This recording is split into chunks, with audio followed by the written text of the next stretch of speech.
হাসির রাজা, জ্ঞানের রাজা, রসিক রাজা।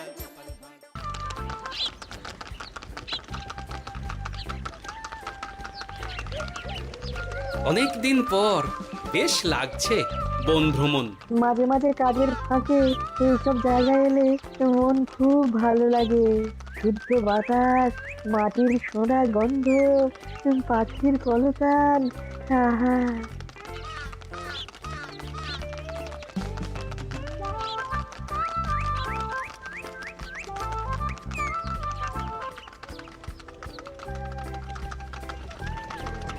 মহারাজের রথ থামছে। আমরা এইখানে বসে আজ রাজকার্য পরিচালনা করব।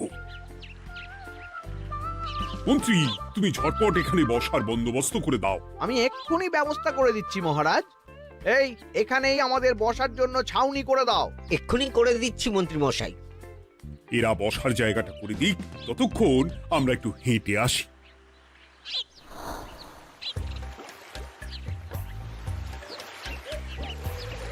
সকালবেলা হাঁটা শরীরের পক্ষে খুব ভালো মহারাজ।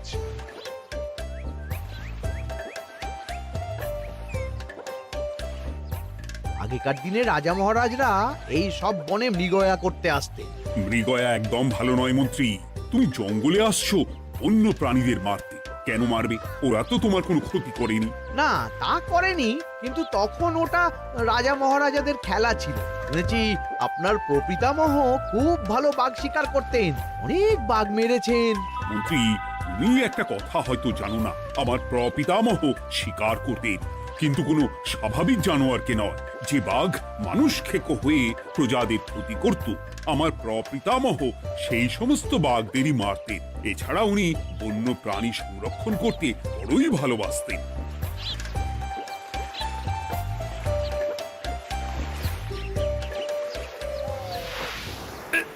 উফ, এটা আবার কি? এই এটা আবার কোথা থেকে উড়ে এলো? কোথাও তো ঝড় হাওয়া কিছুই নেই।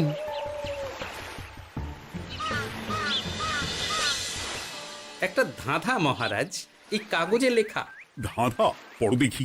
জোয়ার ভাটা প্রভুর খেলা, ভাটা হবে হলে বেলা, ভাটা হলেই দেখা যাবে লাল রঙের এক পাথর পাবে, নদীর ধারে গর্ত করে যত্নে সাজাই কলস ভরে, হেথায় হোথায় ছড়িয়ে যাহা অন্ধকারে জলে তাহা, ঢুকলে চক্ষু ঝলসে যাবে, হাতের কাছে ঘন্টা পাবে, ঠিক ঘন্টা বাজলে পরে পড়বে ঝরে থরে থরে, ঘন্টা যদি হয় ভুল যেন তুমি হারাবে কুল, ঠিক ঘন্টা চিনতে হলে নকশা দেখো চক্ষু খুলে, সিন্দুক দেওয়ালে হাত দাও আসল ঘটনা জেনে নাও। ওরে বাবা, খুব দীর্ঘ ধাঁধা। তা মন্ত্রী, তুমি কিছু বুঝলে? এটা একটা গুপ্তধনের নকশা। এর মধ্যে গুপ্তধন কোথায় আছে তার একটা ধারণা দেওয়া আছে। গুপ্তধন? ওটা আমাকে পেতেই হবে, পেতেই হবে।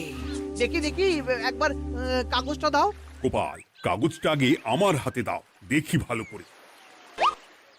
এখন নদীতে জোয়ার চলছে গোপাল। একটু পরেই ভাটা শুরু হবে। হ্যাঁ, ভাটা না হলে কিচ্ছু বোঝা যাবে না। এখানে স্পষ্ট লেখা আছে, ভাটা হলেই দেখা যাবে লাল রঙের এক পাথর পাবে। তার মানে আমাদের ভাটা হওয়া পর্যন্ত অপেক্ষা করতে হবে। না, সময় নষ্ট না করে ধাঁধাটার সমাধান করতে শুরু করি।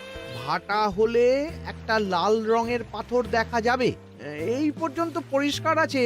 বুঝতে হবে ওর পর থেকে। পড়ো গোপাল, চলো আমরা সবাই বুদ্ধি লাগাই। নদীর ধারে গর্ত করে যত্নে সাজাই কলস ভরে। এটার অর্থ, ধাঁধাটা মাথায় বসিয়ে নিয়েছি, এবার কে কি বলবে সেটা শুনতে হবে। চলো গোপাল, আমরা ধাঁধা যেমন যেমন বলেছি তেমন তেমন ভাবেই চলি। চলুন মহারাজ, এখন আমাদের দেখতে হবে লাল পাথর। কোথায় আছে লাল পাথর? চলো চলো সবাই, চোখ কান খুলে আমরা নদীর পাড় ধরে হাঁটি।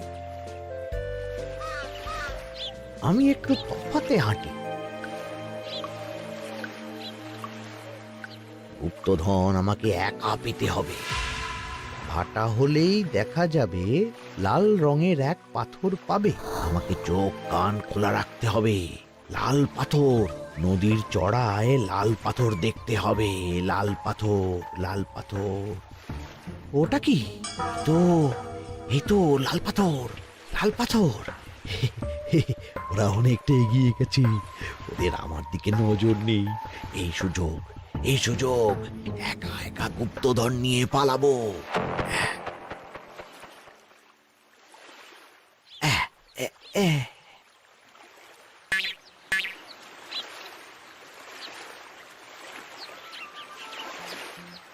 কি গো, আমরা তো হেঁটেই চলেছি, লাল পাথর তো কই দেখতে পাচ্ছি না।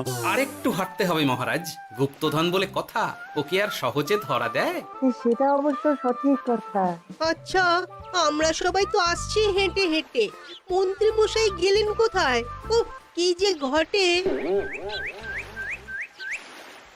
সত্যি তো, মন্ত্রী কোথায়? ও সেনাপতি, মন্ত্রীকে দেখেছো? কই না তো মহারাজ। তাহলে কোথায় গেলেন মন্ত্রী মশাই?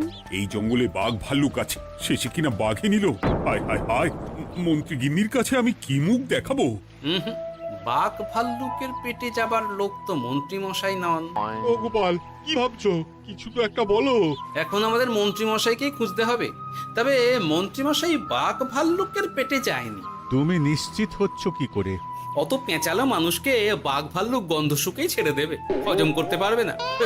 না না না, এখন রসিকতা করার সময় নয়, আমাদের মন্ত্রীকে খুঁজে বার করতেই হবে। কোথায় গেল মন্ত্রী? চলো চলো, গুপ্তধন মাথায় থাক, চলো মন্ত্রীকে খুঁজি। আহ, মন্ত্রী কোথায় গেল কে জানে। একবার পুরো ধাঁধাটা ঝালিয়ে নি। ভাটা হলেই দেখা যাবে লাল রঙের এক পাথর পাবে। ভাটা হয়েছে, লাল রঙের পাথরের মাথায় চাপ দিয়ে গুহার মুখও খুলেছি। এবার এবার নদীর ধারে গর্ত করে যত্নে সাজাই কলস ভরে। এটাই তো ঠিক বুঝতে পারছি না।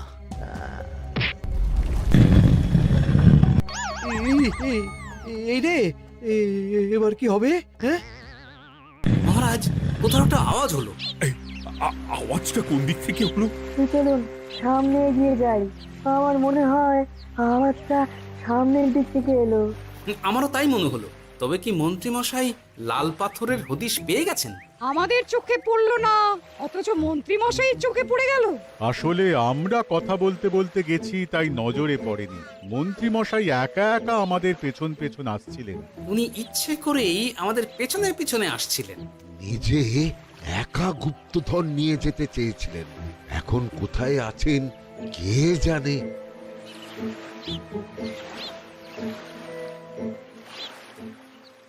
এই অন্ধকারে কিছু দেখতে পাচ্ছি না তো। দাঁতাতে কি ছিল? হ্যাঁ, কি ছিল? হেথায় হোথায় ছড়িয়ে যাহা, অন্ধকারে জলে তাহা, ঢুকলে চক্ষু ঝলসে যাবে, হাতের কাছে ঘন্টা পাবে। পেয়েছি পেয়েছি, ঘন্টা ঘন্টা ঘন্টাটা পেতে হবে। ঘন্টাটা ঘন্টাটা ঘন্টা।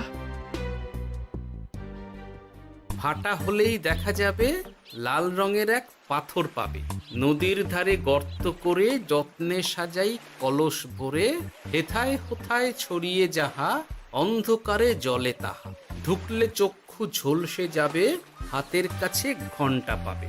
ঠিক ঘন্টা বাজলে পরে পড়বে ঝরে থরে থরে, ঘন্টা যদি হয় ভুল যেন তুমি হারাবে কুল। ঠিক ঘন্টা চিনতে হলে নকশা দেখো চক্ষু খুলে, সিন্দুক দেওয়ালে হাত দাও আসল ঘটনা জেনে না। এবারে ভালো করে ঠান্ডা মাথায় ভাবতে হবে। ভাটা হলেই দেখা যাবে লাল রঙের এক পাথর পাবে। সেই লাল পাথরটাই তো খুঁজে পাওয়া যাচ্ছে না, অথচ মন্ত্রী মশাই খুঁজে পেলেন। আওয়াজটা কোথা থেকে আসছিল? এই কাছে পিঠে এই কোথা থেকে আওয়াজটা আসছিল।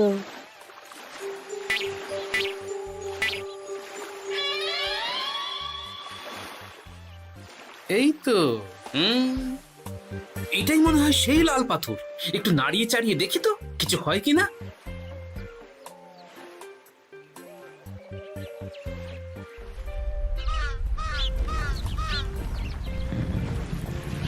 এই তো, কাজ হয়েছে।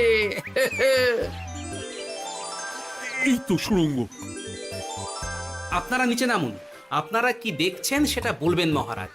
সবাই যদি নেমে যাই, যদি কোনো কারণে সুড়ঙ্গের মুখ বন্ধ হয়ে যায়, তাহলে আর আমরা বাইরে বেরোতে পারবো না মহারাজ। গোপাল ঠিকই বলেছে, আমরা দুজন বাইরে থাকি। মহারাজ, আর একটা কথা, কোনো ঘন্টায় হাত দেবেন না, মনে আছে তো? ঘন্টা যদি হয় ভুল, যেন তুমি হারাবে কুল। ওরে বাবা, এই বয়সে আর কুল হারাতে চাই না। ঠিক আছে, তোমার কথাই অক্ষরে অক্ষরে পালন করব। দেখি এই সুরঙ্গে মন্ত্রীমশাইকে দেখতে পাই কিনা। চলুন মহারাজ, সুরঙ্গে নামি। সবাই সাবধানে নামো।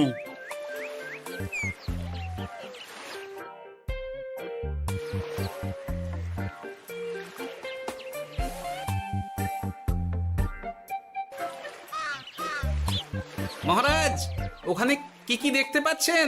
ওখানে কি মন্ত্রী মশাই আছেন? না গোপাল, মন্ত্রীকে এখনো দেখতে পাইনি। শুধু আমি এখানে অজস্র পাথর দেখতে পাচ্ছি। পাথরে পাথরে ছয় লাভ, ছোট বড় অজস্র। পাথরগুলো বড় অদ্ভুত, কিরকম কিরকম মানুষ মানুষ করুন। লম্বা বেটে হরেক রকম। মানুষ মানুষ গরম, সেটা কি রকম? আর কিছু? কোনো কলসি কি দেখতে পাচ্ছেন? কলসি তো দেখতে পাচ্ছি না। মহারাজ, কলসি থাকতেই হবে, কারণ ধাঁধায় লেখা আছে, নদীর ধারে যত্ন করে যত্নে সাজাই কলস ভরে। গর্তটা আসলে হলো সুড়ঙ্গ, কিন্তু কলস। মহারাজ, মহারাজ, এইদিকে এইদিকে একটা কলসের মতো কি যেন আছে। এইদিকে আসুন, এদিকে এদিকে। হ্যাঁ গোপাল, দেখতে পেয়েছি। এবার আমি যেরকম যেরকম বলবো সেই রকম সেরকমই করবেন। আমি বিজ্ঞানীকে নদী থেকে জল তুলে পাঠিয়ে দিচ্ছি। পাত্র কোথায় পাবে? আমাদের জল খাবার যে পাত্র আছে সেটা আনতে লোক পাঠাচ্ছি। ঠিক আছে। শুধু একটা কথা বলছি, আপনারা কেউই সুড়ঙ্গের ভেতরে কোনো কিছুতে হাত দেবেন না। কেন গোপাল? সব পরে বলবো, এখন আমি যা বলছি সেটা শুধু মনে রাখুন। সুড়ঙ্গের ভেতরে কিছুতে হাত দেবেন না। ঠিক আছে। প্রহরী, তুমি যাও, যেখানে আমাদের বসবার আয়োজন করা হয়েছে সেখানে গিয়ে একটা জলের পাত্র নিয়ে নদী থেকে জল ভরে নিয়ে এসো। গোপাল, মন্ত্রীমশাই কোথায় গায়েব হয়ে গেলেন? কোথাও গায়েব হয়ে যাননি বিজ্ঞানী, কোথাও গায়েব হয়ে যাননি উনি। উনি ওই সুড়ঙ্গের ভেতরেই আছেন। কিন্তু কেউ তো ওনাকে দেখতে পাননি। সম্ভবত পাথর হয়ে আছে। এখন কিভাবে পাথর হয়েছেন সেটা তো আমি বলতে পারবো না। সবটাই স্বপ্নের মতো লাগছে। ঠিক যেন স্বপ্নের মতো লাগছে। এই জীবনে সুরঙ্গ দর্শন হয়ে গেল। আমাদের পাতাল প্রবেশ। পাতালে আসিয়া আমি মনে মনে বলি, গুপ্তধন নিয়ে আমরা যেন সৎ পথে চলি। তোমার এখনো কাব্য আসছে সভাকবি? আসছে মানে কাব্যের সাথে আছে রোমাঞ্চ, করছে গা শীত, হচ্ছি আমি অধীর। মহারাজ, জল দিয়ে বিজ্ঞানীকে পাঠাচ্ছি। কি করতে হবে বিজ্ঞানীকে সব বলে দিয়েছি। তুমি ভেতরে আসবে না? আসবো ঠিক সময়ে। এখন আমি যেমন যেমন বলবো আপনি ঠিক তেমন তেমন করবেন। ঠিক আছে। বিজ্ঞানী, যেমন যেমন বললাম ঠিক তেমন তেমন ভাবে কলসিকে জল দিয়ে পরিষ্কার করবে। মনে রেখো, ধাঁধায় আছে কলসি সাজাই যতন কর। তুমি একটা কথা মনে রেখো বিজ্ঞানী, কোথাও হাত দিও না কিন্তু। ঠিক আছে গোপাল, তোমার উপস্থিত বুদ্ধির তুলনা নেই। আমি যাচ্ছি গোপাল। সাবধানে সাবধানে। মহারাজ, বিজ্ঞানী যাচ্ছে। সাবধানে নামো, সাবধানে। মহারাজ, কলসিটা কোথায়? ওই তো, একটু সাবধানে যাও।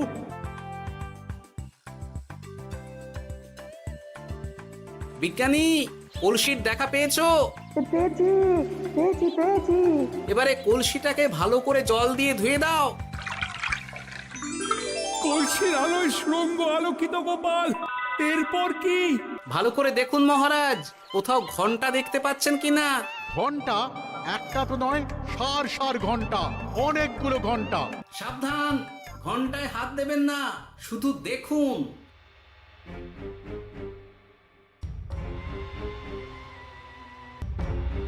মহারাজ, আমরা গুপ্তধনের খুব কাছে চলে এসেছি। তাই নাকি? কি মজা, কি মজা! এবার খাবো ক্ষীরের গজা। আহ, সভাকবি চুপ করো। এখনো আমরা গুপ্তধন পাইনি।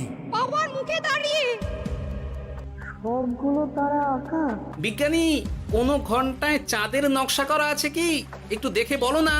আমি আতস কাজ নিয়েই দেখছি, সব ঘন্টাতেই তারা আঁকা। খবরদার, কোনো ঘন্টাকেই ছোঁবে না। ঠিক আছে, কোনো কিছু না ছুঁয়ে আমি দেখছি।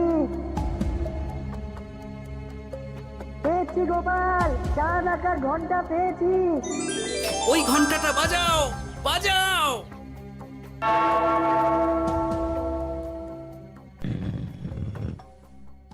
গুপ্তধন পেয়েছেন মহারাজ? বাঁচাও বাঁচাও বাঁচাও। বাঁচান মহারাজ, বাঁচান বিজ্ঞানী, মহারাজ, মন্ত্রীর গলা পাচ্ছ না? মহারাজ, আমি পাথর হয়ে আছি, আমাকে মানুষ করুন মহারাজ। তুমি তো মানুষই ছিলে, হঠাৎ করে পাথর হলি কেন? মহারাজ, গুপ্তধন পেয়েছেন? পেয়েছি, তার সাথে মন্ত্রীকেও পেয়েছি। মন্ত্রী এইখানে কোথাও পাথর হয়ে দাঁড়িয়ে আছে। দাঁড়ান মহারাজ, এবার আসছি। সাবধানে এসো। আমি ভেতরে যাচ্ছি, বুঝলে? যদি কোনো কারণে দেখো পাথরটা গুহার মুখটা আটকে দিয়েছে, অমনি তোমাদের কাজ হলো পাথরটাকে ছুঁয়ে ফেলা, বুঝলে? ঠিক আছে গোপাল দাদা। আমার মনে হয় বিপদ আর কিছু ঘটবে না, তবুও সাবধানের তো মান নেই। ঠিক আছে, তুমি নিশ্চিন্তে ভেতরে যাও। বাঁচাও, আমাদের বাঁচাও, আমাদের সবাইকে মানুষ করুন। আমাকে মানুষ করুন মহারাজ। আপনাকে তো মানুষ করা হবে মন্ত্রী মশাই। আগে বলুন, আপনি পাথর হলেন কি করে? ও, মনে পড়েছে, ধারার শেষ লাইন। সিন্দুক দেওয়ালে হাত দাও, আসল খবর জেনে নাও। সত্যি গোপাল, তুমি না থাকলে এই এত কিছু আমাদের সবার কাছে অজানাই থেকে যেত।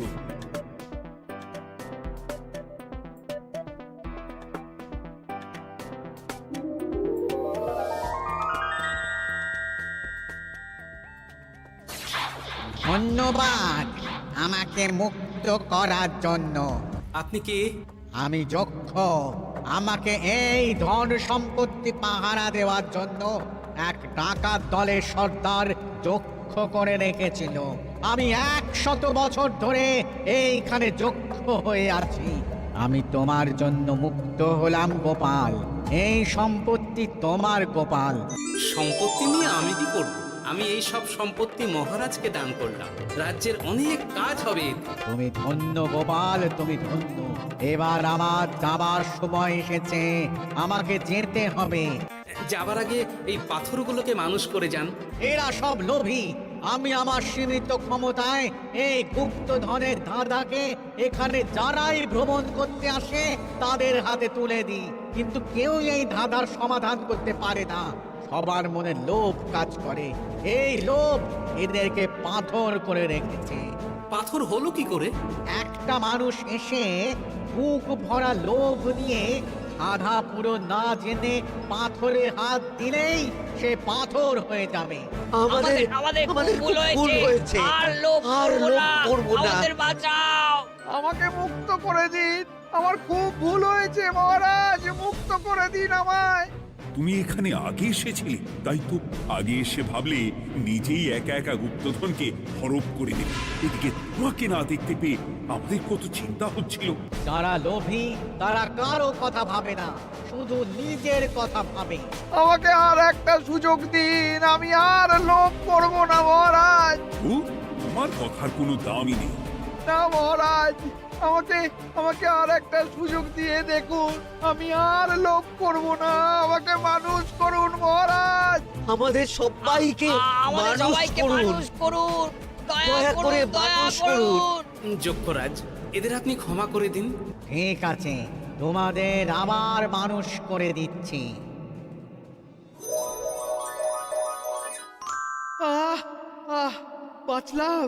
বাঁচলাম। এই রকম বারবার বাঁচা যাবে না কিন্তু। এবার সাপ ব্যাং যাই হবে না কেন ওইভাবেই থাকতে হবে, এই আমি বলে দিলাম। এবার আমার মুক্তি। মুক্তি নেবার আগে আরেকটা প্রশ্ন। যে ডাকাত সর্দার তার সম্পত্তিকে রাখার জন্য আপনাকে যক্ষ বানিয়েছিল, এ সম্পত্তি তো তাদের, আমরা তো নিতে পারি না। লোভ বড় খারাপ গোপাল, অতিরিক্ত লোভ মানুষকে পশু করে দেয়।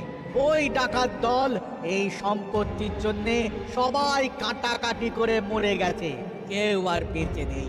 সুতরাং এই সম্পত্তিতে তোমার অধিকার আছে, এই সম্পত্তি তুমি গ্রহণ করো। নিলাম আমি, কিন্তু এই সম্পত্তি মহারাজকে আমি দান করলাম। ডাকাত দল জনগণের সম্পদকে লুঠেই তো সম্পত্তি বানিয়েছে, তাই আমি জনগণের কাজে লাগবার জন্যই এই সম্পত্তি মহারাজকে দিলাম। গোপাল, তোমার জয় হোক। এবার তাহলে আমি যাই, তোমরা সবাই সুখে থেকো আর ভালো থেকো। গোপাল, তোমার তুলনা হয় না। তোমার ঋণ আমি কোনোদিন শোধ করতে পারবো না। তুমি কৃষ্ণনগরের জন্য যা করলে তা ইতিহাসে লেখা থাকবে। না মহারাজ, আমি এমন কিছু করিনি, এই কাজ সবাই করবে। জয় গোপালের জয়, জয় গোপালের জয়, জয় কৃষ্ণনগরের জয়। জয় কৃষ্ণনগরের জয়।